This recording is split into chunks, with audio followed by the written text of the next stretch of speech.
China eyo wabaddeyo okuyisa oyinza gamba kivulu naye nga bayolesezza ebyokulwanyisa eri oludda mu Middle East eyo olutalo lukyakwajja Israel ekyagongana n'Abahamas so nga Afghanistan bo bakyalojja musisi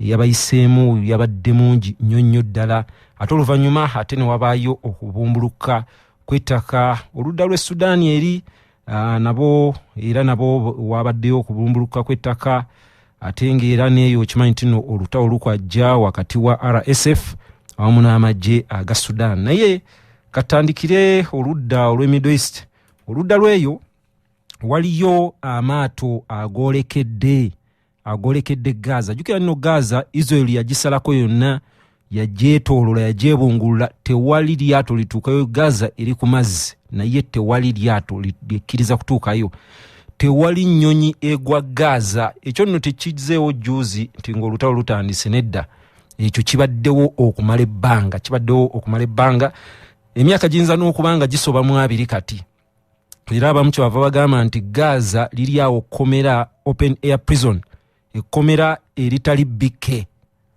naye waliyo abalwanirizi b'eddembe abatera okugezaako okulaba oba basobola okuyita mu naval blockade ekikomera ku mazzi ekitimba ku mazzi Israel kye yateekawo okulaba oba basobola okutuuka ku bantu ab'e Gaza bano nno bagezezzaako enfunda eziwera naye babeera bakimanyi nti kizibu nnyo okuyita ku magye ga Israel kakati ku luno waliwo flotilla endala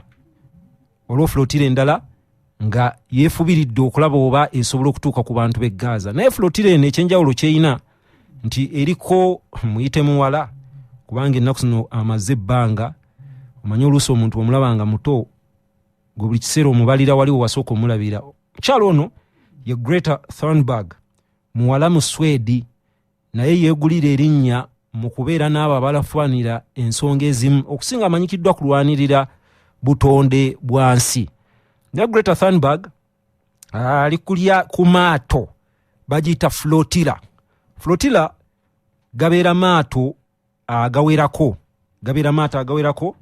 nga gabeera gayina kye galiko nga kyawamu okusinga bagalabanga maato ag'ebyamaguzi wadde nga atera flotilla gasobola okubeera amaato ag'amagye kiva mu kigambo fleet so nga atera kiva mu kigambo float okimanyi bulungi nti nno kwe kuseeyeeya ku mazzi kati amaato gano gasoba mu 5 naye nga kigambibwa nti galiko abatuuze abava mu mawanga agasoba mu 44 nga amaato gano galiko emmere amazzi n'ebintu ebirala byagamba nti baagala okutuusa ku bantu ab'e Gaza amaato gano gatandikira Barcelona mu ggwanga erya Spain ne gayimirirako e Tunisia wano ku ssemazinga wa Africa walimba walabu waggulu mu bukiikakkono bwa Africa awo ne geegattibwako amalala okuva e Morocco era boolekedde Gaza ekiro kyeggulo baafunyeemu okukangibwa oluvannyuma lw'obuuma buno bwe bayita bu drone obunyonyi obwevuga okubayitako ekiro ne balowooza nti wadde bugenda bakuba omanyi Israel eyo gy'olaba tesaaga wali olwekolera ddala ebyekigu ky'eddalu ndowooza gwali mwaka gwa 2010 waliwo abaali ku lyato lyali ly'Abaturuki era nga nalyo ligezaako okulaba oba lisobola okuyita mu kitimba ekyo abantu abaaliko baabatta basoba mu 10 kale nno abantu bano okusinga baagala kulabisa Israel ensi eyongere okumanya ekigenda maaso ne Greta Thunberg oyinza n'okwebuuza oba asoma waaye buli kiseera abeera mu kisikamugwa bwekuti mu mwezi gwa Juni omwaka guno gwennyini era baali ku maato bwegati Israel yabasalako nebakwata nebatwala ku mwalo baguyita Ashdod deport kwe kufulumya eggwanga mu buwaze tebasobola kutuuka Gaza abantu bano naye amawulire ago makulu kubanga kyongera okuteeka Israel mu kattu ebyo nga bikyali awo ate ye Donald Trump yagambye alina omutu gwe yadde ayogera nagwo ogw'amawulire n'agamba nti Israel olutalo eruwangula naye ate olutalo lw'ekifaananyi abantu kye bakubeerako oluddo lulabika nga lugiwangudde. Donald Trump bino yabyogedde ali n'omukutu gwe bayita the Daily Caller n'agamba nti kiriko kibuuzo olutalo be bali mu dduwangula naye ate olutalo lwa public relations ensi engeri gy'ebeere kulabamu oluddo lubakosezza nnyo. Donald Trump yennyini America wetwogerera yasazizzaamu zi visa visa lubeera lukusa ebeera nga stamp ekukkiriza okgenda mu ggwanga oba okubeera. America yasizzaamu eri mu kusazaamu visa ezisinga ez'abo abalina zi passport ez'Abapalestine abasangibwa mu America. Kino nno kijjira mu kiseera kyekimu nga ekibinja Palestinian delegation eyabadde egenda mu lukuŋŋaana lw'amawanga amagatte olw'omulundi ogw'ekinaana bagimye zi visa. Ekyo nno kikulu nnyo kubanga omwaka guno ekibiina ky'amawanga amagatte kigenda kuweza emyaka 8 era lizentuula. Wabula ekibiina ky'amawanga amagatte ekitebe kyakyo ekikulu kisangibwa New York mu ggwanga erya America. N'abantu America beetunuulya ekizimuzimu ne beetayagalirako ddala olukuŋŋaana lw'amawanga amagatte luno bwe lutuuka okutuula bamanyi okugendayo ne boogera America ne banywanyi baayo amafuukuule. Mu bano mulimu abasajja nga omugenzi Muammar Gaddafi ow'eri Libya yagenda mu UN General Assembly n'ayogera America amafuukuule. Ahmadinejad owa Iran ng'akyali saba minister ng'akyali president wa Iran ng'agenda mu UN General Assembly buli kimu n'akikanyugira America. Waliwo omusajja we Venezuela baali bamuyita Hugo Chavez era naye yava mu bulamu bw'ensi. Naye Hugo Chavez oyo yagenda nga mu America n'ayogera kino nakiri olunaku lumu yagamba nti America ke kasitaani akatono era ke kamyokolistani omunene. Ninga America tebakuba ku nsolobotto kubanga gwe weewaayo amawanga gonna gakuŋŋaanira ewuwo.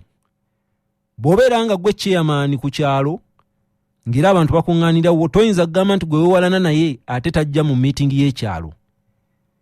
Naye ba Donald Trump bye baakoze bamye Abapalestine zi visa ogenda mu lukuŋŋaana luno. Olukuŋŋaana luno lugenda kubeera lukulu nnyo nnyo ddala lugenda kutunuulira olw'ensonga nti amawanga agawerako gaalangiridde dda nti mu lukuŋŋaana olwo mu butongole gagenda kulangirira nti gakkiriza era galabawo Palestine ng'eggwanga eryetongodde. Jjukira nti nno wetwogerera Palestine mu kibiina ky'amawanga amagatte bagitwala nga observer state, eggwanga eririyo okutunula obutunuzi.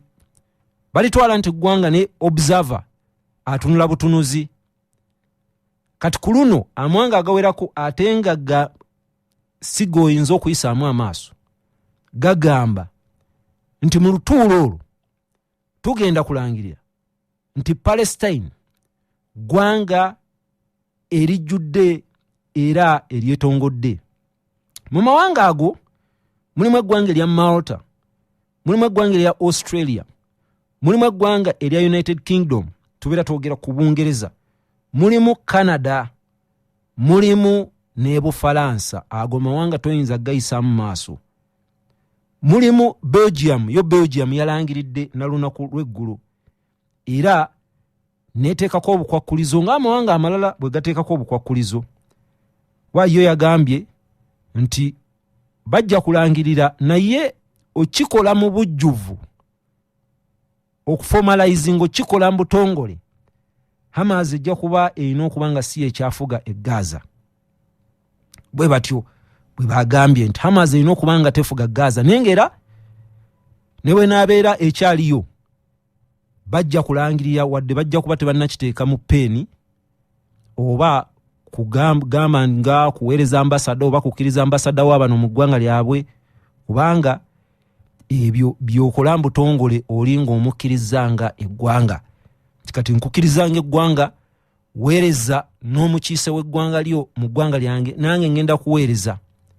Kitegeeza nti nno ojja kusanga zembasi, oyinza okusanga embassy ya United Kingdom, osanga embassy ya Canada, osanga embassy ya Bufalansa nga ziri West Bank.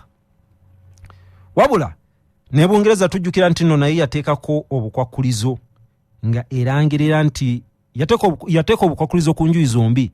Kuba ezo yagiteekako obukwakkulizo n'egamba nti bw'oba tokoze kino na kino, omwezi ogujja ng'ekibiina ky'amawanga amagatte kitudde, ngenda kulangirira Palestine ng'eggwanga eryetongodde. Ebintu byatuma Israel, abakugu baagamba nti Israel yali tesobola bituukiriza era amazima tetandikangako ku lugendo wadde n'olunaku n'olumu, kubanga baamutuma okubeera nti nno olutalo luggwa teruggwanga. Katulinza okulaba oba Bungereza enaakuuma ekigambo kyayo. Naye ebyo bye biri mu Middle East, nga Israel olutalo amaanyi egalina, Hamas n'Abapalestine kiyagala kyebakola, abantu abawera emitwalo 6 be bakafa. Ono omuwala Greta Thunberg bwe yabadde ayogera nga basimbula, yagambye nti tulina okwanguwa kubanga tuyinza okwesanga nga tufiiriddwa obuntu. We could lose being human. Amazima gali nti bw'otunuulira ebigenda mu maaso mu lutalo olwo, oluusi weebuuzaako obuntu oba katulimu. Abantu bangi baaluvaako, abantu bangi bawulira nti kakati okera okuwulira nti kati abantu 7 be bafudde, abaana abato bwe bati be bafudde, abamu baafudde enjala. Naye nga ggwe okitwala nga toyinza kubuuza nti singa kibeera kigudde ku nze. Waliwo omuntu gwempa ekitiibwa nga muwe ekitiibwa naye ku nsonga eyo munnaye bino ebintu bye twatamira eddiini, atolooza talina gye yasinziira eyo. N'agamba nze nabeererawo Israel nga bala bonna bagivuddemu. Muntu yasoma, muntu amanyi, muntu atambudde ensi, naye ensonga ezo azirabira mu bitabo bitukuvu. Tayinza kusinziira ku kiriwo leero ku mmeeza kyalabako nti abaana bafa. Ayi abaana yabanga bafa, naye awayinza n'okubikkula yawo ku lunyiriri n'alaga nti era ne wali era Mukama waffe yagamba nti bali baffe bano be baana bange. Oyo Greta Thunberg agambira nti bwe tutayanguwa ak'obuntu kayinza otuvaamu. Kubanga kituufu oyinza okuba gwe ng'osinziira ku bitabo bitukuvu, naye ak'obuntu kagamba kitoliimu. Omuzungu akiyita conscience. Ak'obuntu omutima guli ogw'omunda, omusaasizi. Kubanga omutima omusaasizi nebw'olaba mulabe wo essaawa eyo ng'ali mu kubonna oba ng'ali, era oddamu ak'obuntu. Bw'otunya ebifaananyi ebiva e Gaza n'obiraba ku Al Jazeera, omanyi naffe ab'amawulire ebintu bizibu. Bw'ogenda ku mukutu gwa BBC, British Broadcasting Corporation, ogw'Abangereza, n'ogenda ne ku mikutu gy'Abamerika, CNN, eyo olutalo lwe basinga okukulembeza bakubuulira nti ekiri e Ukraine, Russia kyakola Ukraine. Ebyeggaza babyogerako katono kubanga bibeera birabisa omuntu gwe batwalanga munnaabwe. Kati ate boogenda ku Al Jazeera olw'okuba yo y'Abawalabu, United Arab Emirates, Qatar, ogogo wali obeera wakatuukawo bwoti bifaananyi ebyabafudde, obwana obutonga kafudde kali mu ssuuka n'omusaayi gulabika byosangako. Kale nno yensi naye ogenda okutunya n'ababeereddewo Abapalestine. Kata egezaako nekolako kyesobodde, ate ekyewunyisa abasinze obbabeererawo ate be Bawalabu abakyasinze obunaku, Abayemen. Abo bba Abayemen bo beeyambula. era emabegakaawo Israel yabaseemu ne Ssaabaminisita waabwe. Bo baasalawo ndoza abali omanyi omunaku abeera afiirwa kitono ate onaamukuba ki? Obeera ogenda mwonoonera ki? Bo baasalawo. Naye olutalo olwo lukyakwajja. Katulinde gye lunaggwera, oba lunaggwa Palestine ggwanga eryetongodde, oba Netanyahu emipango gyabwe okubeera nti no buli kiseera bongera okuwamba ettaka nti eggwanga lya Palestine we lituukira okubaawo nga kumpi onoonya w'oliteeka nti weewaawo nga tewalabika. Naye ebyo byebiri e Middle East, miranga myereere. Eyo oluyimba lwa Hamani basudde lwa Basi Dunia olwo yayimbira nti mu Middle East leero y'ekibabu n'olwaleero tukuze bikyaganye. Kyokka nno weewuunye eyo eddiini enkulu ezisinga naddala ez'ebitabo ebitukuvu gye zisibuka, anti eddiini ezo ziri ssatu: Obukristu, Obusiraamu n'Obuyudaaya. Buli emu erina ekitabo kyayo ekitukuvu, naye zisibuka eyo ne weewuunya ate ebizibu eyo tebiggwayo.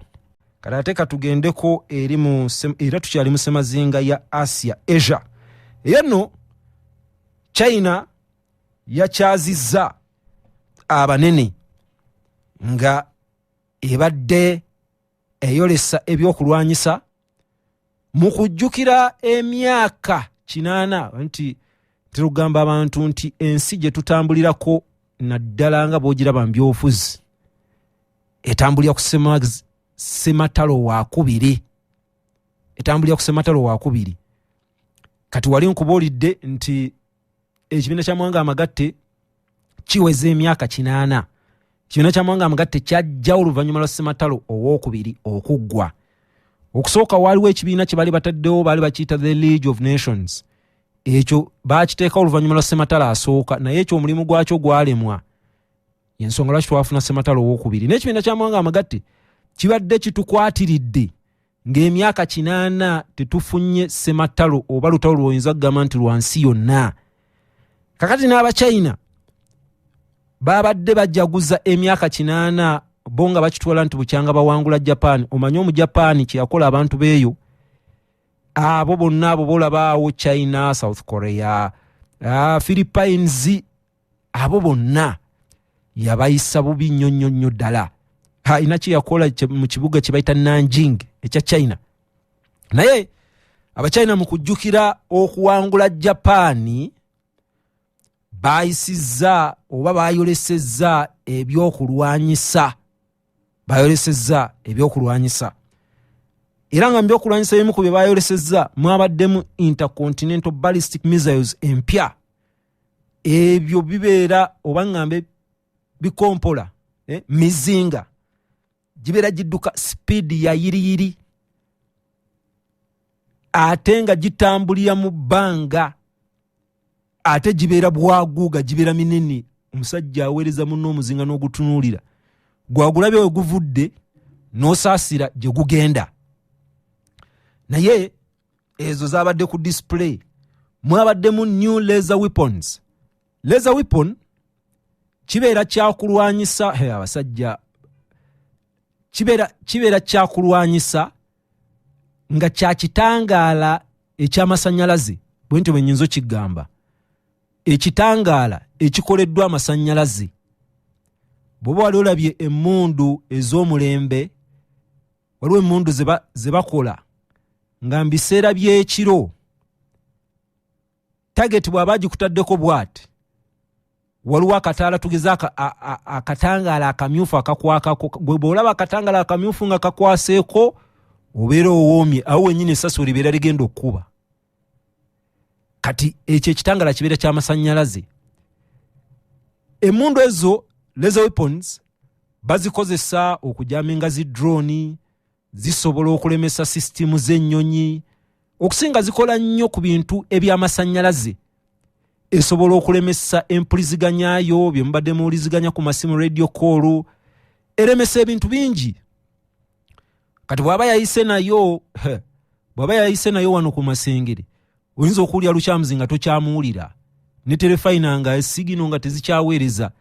Era abakulembeze abamu zezo briefcase zolaba zebabakwata zibabeera okumpi oluusi zibeera zijjaminga masimu biki kati ezo lezo weapon nazo zabadde ku display babadde balina ne robotic dog drones bannayo bensi gyegenda tugenda kufaanana yatya anti kati batandise okukola embwa ng'embwa drone nga si mbwa yennyini nga mbwa ya kyuma ne bagenda nga zikozesa mu ntalo kakati gwe woli mbu nno simanya wasimya ndaki biki embwa ejje wogikubira amasasi egwe wali emirundi egisinga ebeera yakutuuseeko dda ezo nazo bazikoze ensi we tugenda gye tugenda embwa naye nga si mbwa ya bulijjo nga mbwa ya kyuma nkimanyi we bakolera embwa ey'ekyuma bo abantu be bakola baba tukwese naye tujja kutuuka ekiseera nga tulwana na byuma kati amawanga agalanatwala abantu bammwe abalina ennyama zino ezaffe